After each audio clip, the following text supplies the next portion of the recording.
देखो, एक बात को समझना थोड़ा बहुत मुश्किल है कि जब भी कोई ऐसा एक्टर होता है जो कि अपने फेम को अचीव कर पाता है, तो उसके बाद वो कोई और मूवी में अगर अपीयर होता है तो ज़्यादातर चांसेस रहते हैं कि वो जो अगली मूवी में आएंगे वो मूवी उतनी अच्छी तरीके से वर्क नहीं कर पाएगी या फिर अपनी प्रीवियस मूवी को सरपास नहीं कर पाएगी। बट ऐसा होता क्यों है, क्या इसके पीछे का कारण है, ये सारी चीजें तो आज की वीडियो में हम जानेंगे ही। लेकिन इसके अलावा जितने सारे एक्टर्स हैं, लाइक आप रामचरण को ले लो, जूनियर एनटीआर को ले लो, प्रभास को ले लो, रॉकिंग यश को ले लो, जितने भी सारे एक्टर्स हैं, जब उन्होंने एक ऐसी मूवी दी थी जिससे वो पैन इंडिया में फेमस हो गए थे, तो उसके बाद उनकी जो भी मूवीज आई या फिर जो भी अगली मूवी आई वो उस तरीके के हाइप को नहीं जनरेट कर पाई जिस तरीके के हाइप को उनकी पिछली मूवीज ने किया था। प्रभास के केस में देखें तो बाहुबली के बाद उनकी कई सारी मूवीज आई जो कि उस तरीके के पर्सोना को अचीव नहीं कर पाई। हम कह सकते हैं कि कल्कि 2898 एडी ने कुछ हद तक उस चीज को अचीव किया था, लेकिन बाहुबली का जो क्रेज था उस चीज को पूरी तरीके से वो मूवी एम्बॉडीमेंट नहीं कर पाई थी। फिर उसके बाद अगर देखा जाए तो रॉकिंग स्टार यश के साथ भी सेम केस है, जहां पर केजीएफ चैप्टर 2 के बाद उनकी जो अगली मूवी आने वाली है जिसका नाम है टॉक्सिक, उससे डिले पर डिले किया जा रहा है। और सिर्फ इतना ही नहीं, हम सबको पता है कि टॉक्सिक भले कितनी भी अच्छी फिल्म क्यों ना हो, वो केजीएफ चैप्टर 2 के लेगेसी को सरपास नहीं कर पाएगी। जिसका सबसे पहला कारण जानते हो क्या होता है? जब भी कोई एक्टर एक बहुत अच्छी मूवी दे देता है तो उसके बाद उस एक्टर पे एक बर्डन आ जाता है कि वो जो अगली मूवी देगा उसे अपनी पिछली मूवी से एक्सपेक्टेशन को सरपास करना ही पड़ेगा, उसके अलावा कोई चारा नहीं है। एंड जब इतना बड़ा बर्डन उनके दिमाग में आ जाता है तो जाहिर सी बात है कि हम कह सकते हैं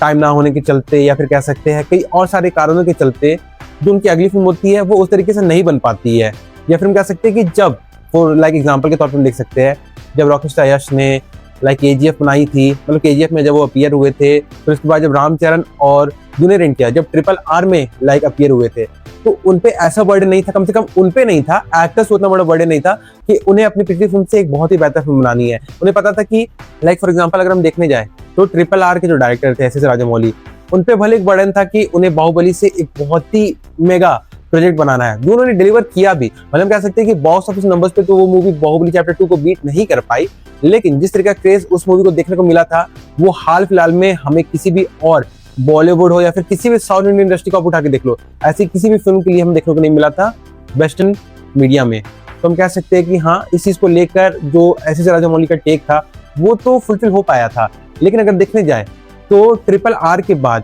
जूनियर एनटीआर हो या फिर रामचरण हो, उनकी जो भी मूवीज आई उनपे अगेन से एक बर्डन आ गया कि उन्होंने RRR से एक बेहतर मूवी देनी है। जहां पर रामचरण को देखा जाए तो RRR के बाद उन्होंने आचार्य करके एक मूवी दी जो कि मेगा फ्लॉप रही, जबकि उन्होंने उस फिल्म में अपने पिताजी चिरंजीवी सर के साथ काम किया था। फिर उसके बाद उनकी अगली फिल्म आई गेम चेंजर, जिसे उन्होंने बनाया with director Shankar, but again वो फिल्म में बहुत बड़ी फ्लॉप हुई। फिर अभी जो रिसेंटली उनकी फिल्म आई पेड्डी, जो कि हम डेफिनेटली कह सकते हैं कि अपने बजट को सरपास नहीं कर पाएगी, या फिर अगर कर भी गई तो वो मूवी भी एक फ्लॉप कंसिडर की जाएगी। और उसके अलावा अगर हम देखने जाए तो जूनियर एनटीआर के साथ भी काफी हद तक सिमिलर केस देखने को मिला। यहाँ पर सबसे पहले उन्होंने कौन सी फिल्म की? देवरा, जिसका पार्ट 2 भी आने वाला है, बट पार्ट 1 उस तरीके से अपने एक्सपेक्टेशन को लिव अप नहीं कर पाई। इसलिए आज के टाइम पे अगर देखा जाए तो जूनियर एनटीआर के फैंस के अलावा कोई भी नॉर्मल पब्लिक उस फिल्म के लिए एक्साइटेड नहीं है। भले देवरा पार्ट 2 भी आएगी, लेकिन फिर भी कोई भी उस फिल्म के लिए एक्साइटेड नहीं है। लेकिन हाँ, हम कह सकते हैं कि अभी जो अनाउंसमेंट हुई है कि जूनियर एनटीआर इस बार आने वाले हैं, किसके साथ? प्रशांत नील के साथ। और जो ड्रैगन का पहला प्रोमो रिलीज किया गया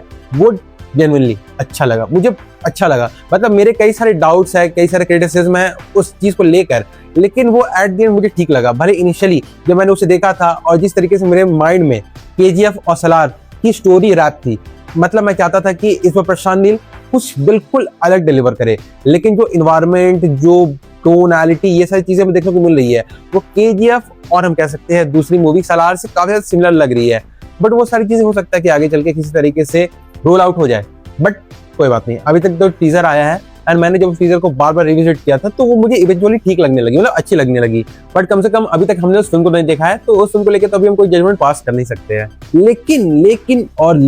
एट द एंड बात क्या आती है कि ये जितने भी सारे एक्टर्स हैं जो एक टाइम पे पैन इंडिया में अच्छा खासा सक्सेसफुल हो गए थे और मैक्सिमम लोग उनकी अगली मूवीज के लिए एक्साइटेड भी थे, तो आखिर क्यों उनकी अगली मूवी पे इतना बर्डन उन्होंने डाल ही दिया कि वो सारी मूवीज उनकी पिछली मूवीज की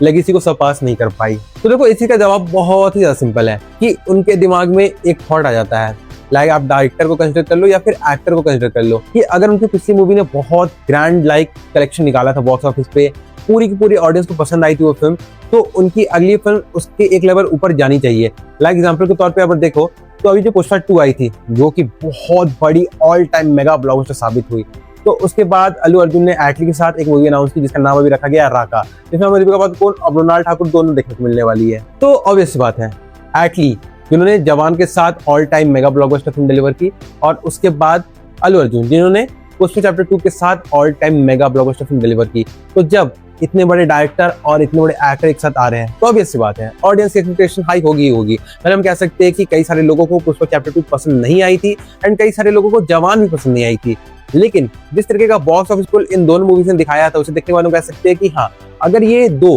एक्टर और डायरेक्टर का कॉम्बो साथ आ रहा है तो डेफिनेटली से जो भी मैक्सिमम ऑडियंस है उनकी एक्सपेक्टेशन एक लेवल ऊपर जाएगी ही जाएगी कि हमें कुछ अच्छा देखना ही है। और हम कह सकते हैं कि जो जवान थी वो बहुत एक्स्ट्रा ऑर्डिनरी फिल्म तो नहीं थी, और ना ही पुष्पा चैप्टर 2 वो सारी मूवीज ऑडियंस के इमोशन के साथ कनेक्ट कर पाई थी, इसलिए वो सारी मूवीज वर्क कर पाई थी। तो इसलिए हम कह सकते हैं कि कम से कम राका के पास अच्छे खासे स्टेक्स है कि वो पुष्पा चैप्टर 2 एंड जवान से एक बेहतर फिल्म बन सकती है। और हम जैसा जानते ही है कि एटली इस बार एक साई-फाई फिल्म बनाने वाले हैं, तो इस बार स्टेक्स तो अच्छे खासे हाई होने वाले हैं, क्योंकि इंडिया का या फिर हम कह सकते हैं इंडियन सिनेमा का साइंस फिक्शन को लेके जो ट्रैक रिकॉर्ड है वो बहुत अच्छा तो नहीं रहा है कम से कम। लेकिन फिर भी अगर देखा जाए तो जो ऑडियंस है जिन्होंने जवान को पसंद किया था और जिन्होंने पुष्पा चैप्टर 2 को पसंद किया था, उनकी रुचि साइंस फिक्शन वाली मूवीज में तो खास करके नहीं है। उन्हें चाहिए मसाला, उन्हें चाहिए एंटरटेनमेंट। हो सकता है कि इस मूवी को एटलीस्ट तरीके से बनाए जहां पर हमें दोनों फ्लेवर देखने को मिले, साइंस फिक्शन का मिक्सचर भी देखने को मिले और उसके अलावा मसाला वाला ट्रीटमेंट भी देखने को मिले। और हो सकता है ये कुछ ऐसा नया इन्वेंट कर दे जिसे आगे चलकर बहुत सी इंडस्ट्रीज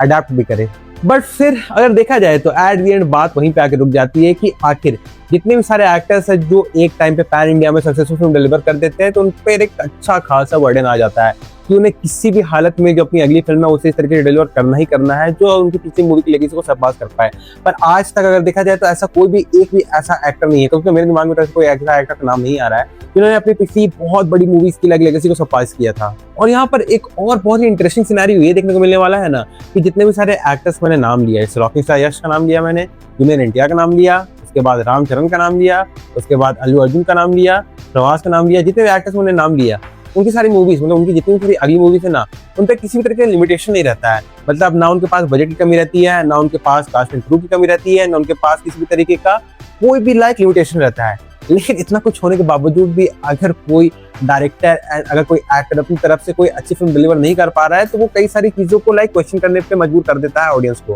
कि क्या वो एक्टर या फिर वो डायरेक्टर बस अपनी एक मूवी की लेगेसी पे बाकी सारी मूवी को चलाने के लिए आगे आ रहा है और उसे नहीं मतलब कि उसकी अगली मूवी किस तरीके से चलने वाली है। और फिर इन्हीं सारी चीजों को आगे चल के हम कह सकते हैं मनी लॉन्ड्रिंग का नाम दे दिया जाता है। जहां पर अगर देखा जाए तो प्रभास की जो बहुत सारी मूवीज आई थी आफ्टर बाहुबली चैप्टर 2 जैसे नाम पे अगर देखा जाए, साहो हो गई, राधेश्याम हो गई, आदि पुरुष हो गई, इन सारी मूवीज को लिटरल मनी लॉन्ड्रिंग स्कीम के तहत देखा जाता है। And same goes for junior NTR की मूवी देवरा पार्ट 1, उसको हम कह सकते हैं कि रामचरण की गेम चेंजर, उसके बाद हम कह सकते हैं कि अल्लू अर्जुन की राका मूवी जो कि इसी सिमिलर कैटेगरी में आ सकती है, क्योंकि अभी तक जितने भी मटेरियल्स इस फिल्म को लॉन्च किए गए हैं उसे देखने से साफ साफ पता चल रहा है कि फिल्म में फिलहाल के लिए तो कम से कम उस तरीके से डेडिकेशन नहीं दिखाई जा रही है जिसे देखने के बाद ऑडियंस कह सके कि हाँ ये मूवी अपने पहले ही लुक से इस चीज को प्रॉमिस कर रही है कि हमें कुछ एक्स्ट्रा ऑर्डिनरी देखने को मिलेगा इंडियन सिनेमा में फिर से। और तो और इसीलिए हम कह सकते हैं एट दी एंड